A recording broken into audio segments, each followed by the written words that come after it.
Welcome to the 2023 Future Hub Forum, a kind of experimental symposium that we're put together. We have practitioners, researchers, administrators here, all with the task of trying to understand and talk about the challenges of mass adoption of XR in educational context. My name's Eric, I'll be your host today. I'm going to start to try and kind of set the stage for our discussions today, talk about some past research, some of the things that we'll be doing in this lab, some kind of overall trends that we see are happening around XR, and hopefully that'll set us up to share our own experiences trying to implement this in education. All right, so does anybody recognize these two graphs? These two kind of things that are happening here? The right one seems to be the graph of a bubble. This one? First thing and then realizing that actually. That's very close to what's happening with that one, yep. And the left one is exponential. Exponential growth, yes, exactly. So these kind of things combined kind of, I think, exemplify what's happening on a large scale to immersive technology. The exponential stuff is kind of represented by AI, and it's kind of influencing what's happening in XR a lot in different ways. A lot of ways it kind of sucked the oxygen out of the room as far as development and startup things and ecosystems that are going into things that kind of got shifted to AI, but that's considered to be growing exponentially. But that also helps XR grow because now we can start to put and implement, and XR is going to be kind of the conduit for which this exponential growth is going to happen, because it can gather more data than other traditional medias, so we can learn more about how people are using the technology more. So these are kind of in symbiosis in a way. Even though some of the attention might be going to AI, XR is still going to be a key component in how the development of artificial intelligence moves forward. And this is something called Gartner's hype cycle graph. Gartner's is a kind of like a market research company, and every year they come up with these cycles, and they use this same graph and plot technologies along to tell you where it is on the hype cycle. And so you can imagine AI or large language models are right up here right now, and then these are things that people don't quite know about, and then they come to a hype, and then afterwards they come down. It's called the trough of disillusionment, and then afterwards you start to grow out of that. So AI is somewhere probably around here. We haven't quite figured out. There's legal and ethical issues around the corner we haven't quite grappled with yet. And so we'll start to figure out that it's not maybe as pie in the sky as we might thought, and then it'll come back out. But immersive technology, especially VR, is already past that point, and we're already starting to identify the main issues we went down, and so it's not being implemented as widespread as we might have thought, but that leaves us for some advantages to understand, and that's what we come down on today's kind of topic, because now that we had some time to implement it, look at it, now we can start to help bring VR back up into mass adoption. So both of these together are in some symbiosis that kind of set the stage for the general trend. Right, so I've taken the time to already categorize some challenges. These come from several different data points. I didn't use any particular methodology to put them together. I just kind of looked at these here. Main points. The biggest one is the Immersive Learning Research Network in 2021.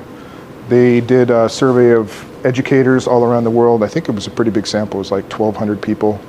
And they asked them about this particular question, and so I drew a lot of what came out of that. Even that was in 2021, some of the problems that they are facing are not quite the ones they're facing right now, so you can tell how that exponential curve and that hype cycle is kind of influencing each other. So what I've done also is taken some things that we've done in our research group. We have some MAVER researchers today. It's a SIG of JALT, Mixed Augmented Virtual Reality and Learning, and most of our cohort are in higher ed doing things around VR, AR, and language learning. So taking some of the stuff they've done and some of the stuff we've learned in this lab and kind of put together these categories. And this is not all inclusive, but hopefully it will help us kind of set the stage or kind of put together some of the things that we might talk about in our discussions today. So access, affordability, training and buy-in, content and deployment, infrastructure and setup. And just in setting up this installation I'm behind here, I can probably talk about something that hits each of these categories in and of itself. And depending on your approach, who you are, who your stakeholders are, like if you're a developer, an educator, a student, an administrator, you probably have different challenges, and understanding what your challenges are amongst these for your approach to this is probably a challenge in and of itself right now. So understanding what kind of the known unknowns and things we do know to try and set up and get things going are different for different people. So access and affordability, especially in VR, there's a scalability issue a lot of the time, especially when thinking about headsets and deployment and getting students on a larger scale into these systems. And that kind of bleeds into content and other things as well, like just trying to manage, for example, we have headsets here, we have 9 of them, but even something trying to host things like events here, we can't deploy them all at the same time because they have to be managed, they have to be looked after, you have to have safe spaces, you have to have, especially people that are using for the first time, they have to try to keep them safe and not whacking each other with the head, right, in their heads, right? So that's a big issue as far as that goes. And the way that the large players are coming at this is they're seeking an opportunity to build up their walled gardens, meaning, for example, the Vision Pro is coming out with Apple soon. Meta has really, I think, their main reason for going in heavy on the VR space is because they've relied on Google and Apple as a medium between them and their customers, and they see this as a direct access point to they're not their customers, their product, basically, right? So trying to use this as a way of having a platform for which to be the medium between developer and customer, or teacher and student, or whatever that might be. So having to deal with those is a big issue. When I did some work with Bobby at the UPOU, their main concern is trying to get around this as well. So a big concern with that is trying to get more open educational resources and XR and things like that. So something we're struggling with still. And that also is connected to the digital divide. A lot of these products, a lot of these services, they try to be on the edge, so that means they need more bandwidth, they need more technology, they need the latest devices, and that can exacerbate trying to be equitable in your classrooms. Okay, next one, buying and training. Training and buy-in. So a lot of people, if you're on the hype cycle, you might be in different places. A teacher might be like, oh, I have an idea, it's like great, I want to use VR to help my chemistry students or something like that. But then it takes a little bit of work, a little bit of understanding about how it's used, how you can deploy it, how you can, may not be a traditional mode of instruction through these technologies, so understanding that. And then that's just for the teacher's point of view, but for an administrator, for a developer, trying to understand the technology and its affordances, and if it's worth the effort of time and training and putting it all to work, takes a little bit of effort as well. And right now we're going through a little bit of pain trying to help integrate something like this room into the overall curriculum of the university. How does that work? What does that look like? How much should you put in, and things like that. So that's like different levels of integration depending on where you're looking at it. Right? So next, content and deployment. So I already touched on that, OER and XR. I think most of the people in this room would probably be an advocate for that.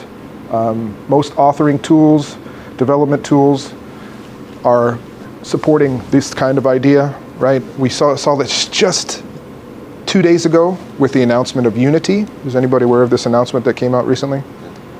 Changing the base scheme is a big pushback on the development. Yep. Unity 3D is the world's leading tool for game designers, but particularly it's the tool for VR developers because they have the best support. There's another one called Unreal, but that also has a lot of VR support. And there's a couple of free options, but they're not even close to the quality and the things you can do with Unity. And Unity basically announced that if you need a license, I think the mid tier went from like $400 a year per seat to $2,000 per year. But that's not the most egregious thing. They want to charge per install of everything you create using their platform.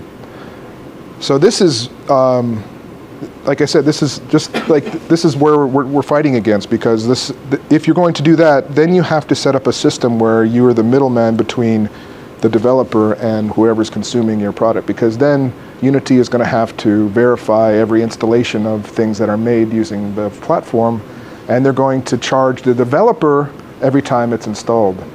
Now this is varied, it's getting a lot of backlash, and even the CEO is in trouble now because he sold a bunch of his stock just before they announced this, so there's a bunch of things that are happening there. But that's just a sign. This is happening all over the place, and I have my own personal stories I can share around this topic as well. So trying to find authoring tools.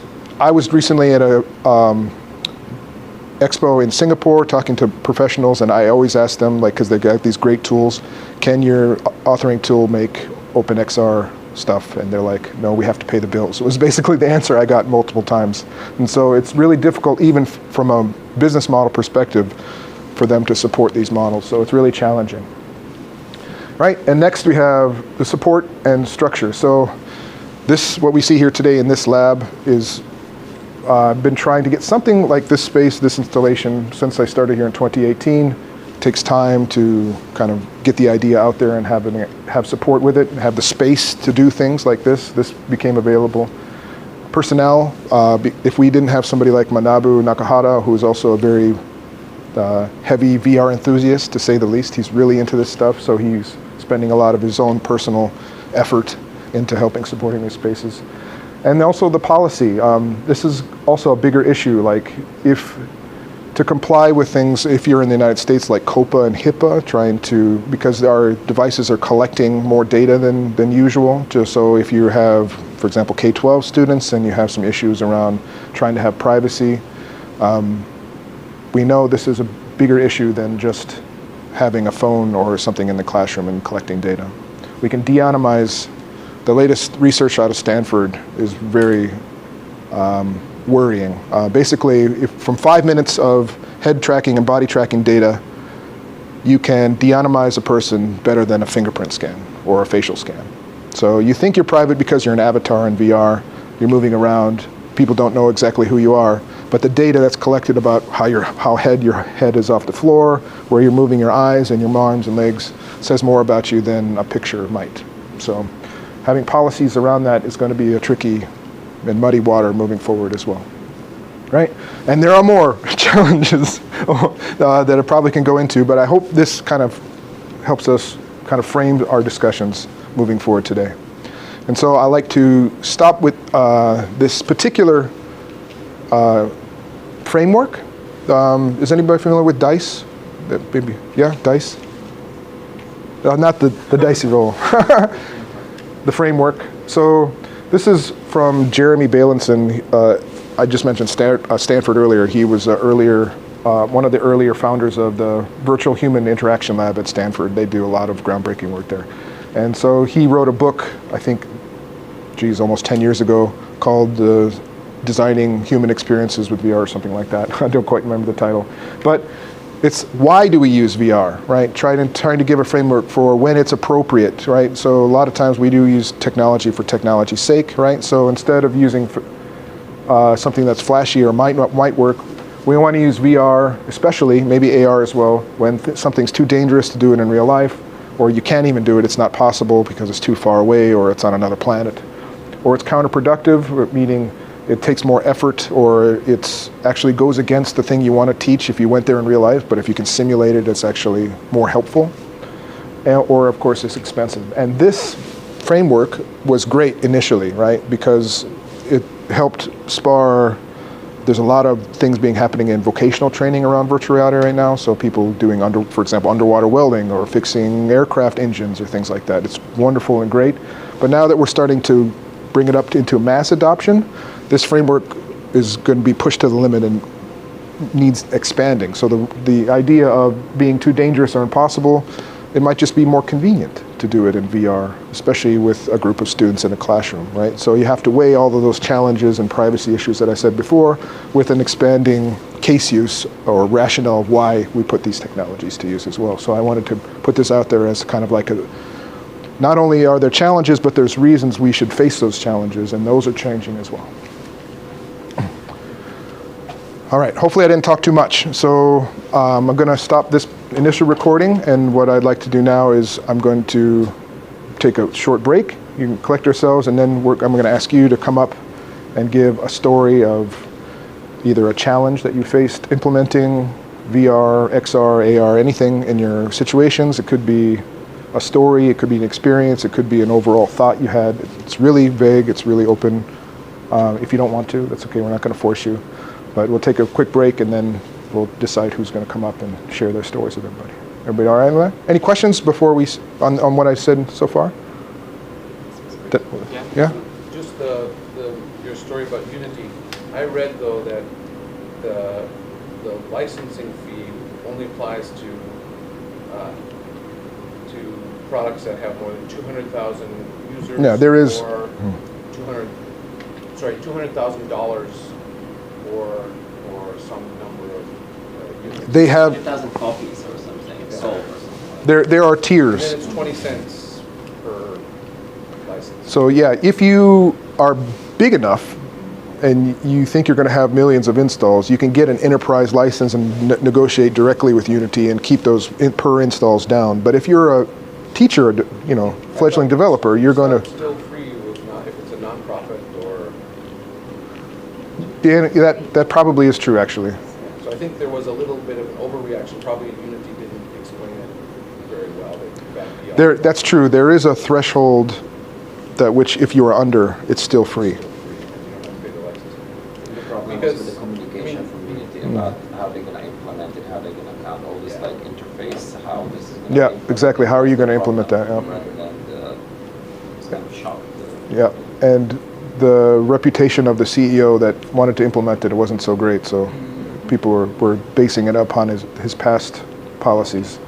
But it seems like many of these tech rollouts, the model that they had is unsustainable. They were losing money. So.